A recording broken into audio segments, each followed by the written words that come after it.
is Ariana Harris.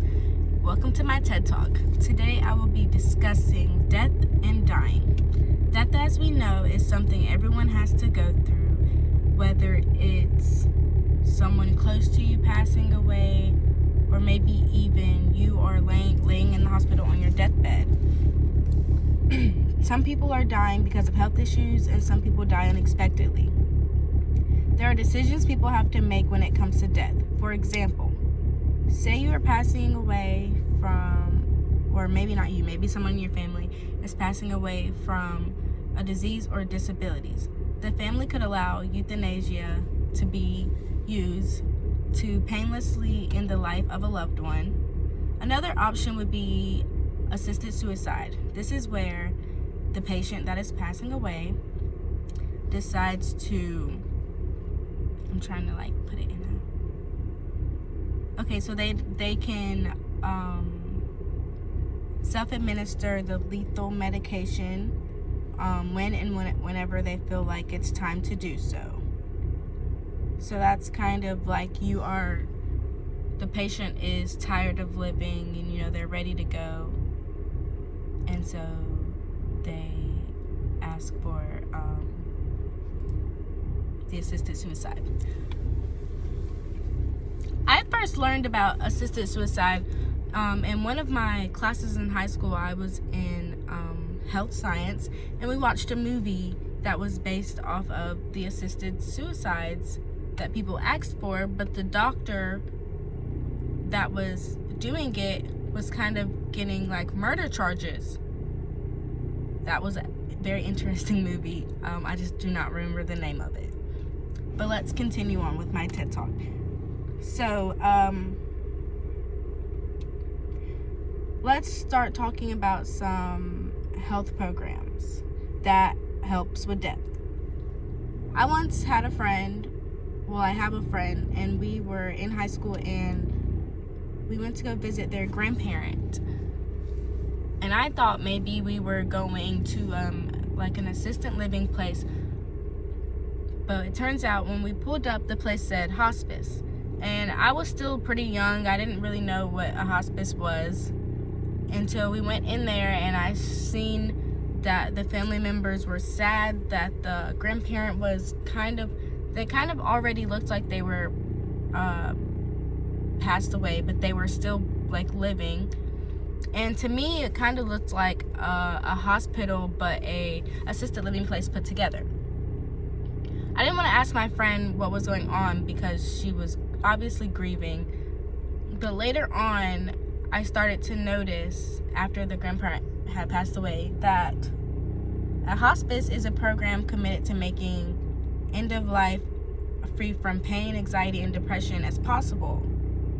And ever since then, when I read about the word hospice or I see it somewhere, I think about my friend. And since I brought up the word grief, let's talk about the stages of death. So the first stage of death is denial. I believe it's denial and isolation, actually.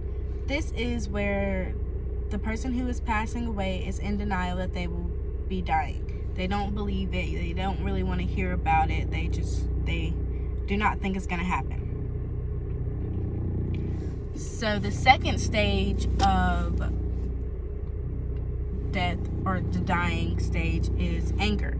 Because after they have gotten over their denial, they start to get angry and they start to rage because they do not want this to happen. The third stage is bargaining, and this is when the person has hope that their death won't happen. It will be postponed and everything will be fine.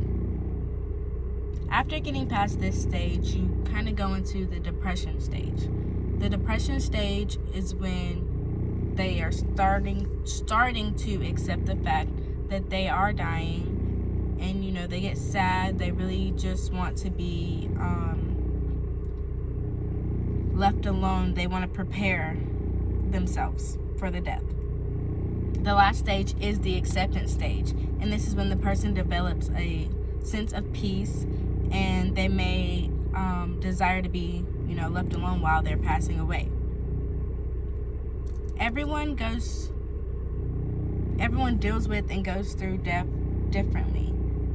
Whether it's because of their culture, or maybe they have a way that their family does things, like some people do funerals, some people may do cremation, and some families just don't have enough for either, so they have to do the fundraisers, the GoFundMe pages, to try to just do anything they can for the person in their family that has died. Grief, everyone deals with grief differently as well, and grief is an emotional numbness, disbelief, separation of anxiety, despair, sadness, and loneliness accompanying the loss of a loved one. When I was 10 years old, I lost my father. My father committed suicide, and since I was so young, I really didn't believe it. I would cry now here and there, but actually when I went to his funeral, I didn't really cry because, like I said, I didn't believe it. I thought it was all fake. Now that I've grown up, I have learned that I've actually been through depression because of me not believing that my father was actually gone since I was so young. And some ways that can fix that is like going to therapy, or actually talking to someone. It helps to talk to someone. So today my TED Talk was about how death and dying, everyone has to go through it, and how you deal with it. Thank you for joining my TED Talk today, and even though it was a sad topic, I hope everyone has learned something from it or can take something from it, and I hope that everyone has a blessed day.